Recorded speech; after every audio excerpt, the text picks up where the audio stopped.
La tendinitis rotuliana és una causa comú de dolor a l'articulació del genoll que afecta esportistes que practiquen diferents esports, entre ells el futbol. Es tracta d'una sobrecàrrega a l'aparell extensor del genoll, que està format pel múscul quàdriceps, el tendó quadricipital, la ròtula i el tendó rotulià.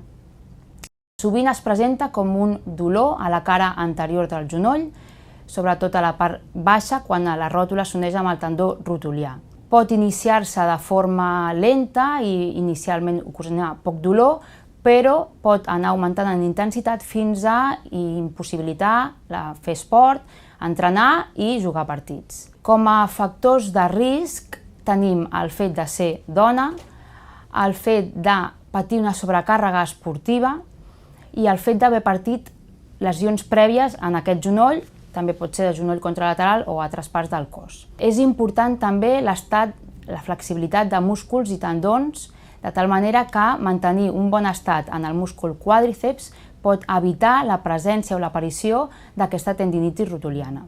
El tractament es basa en un programa de recuperació específic.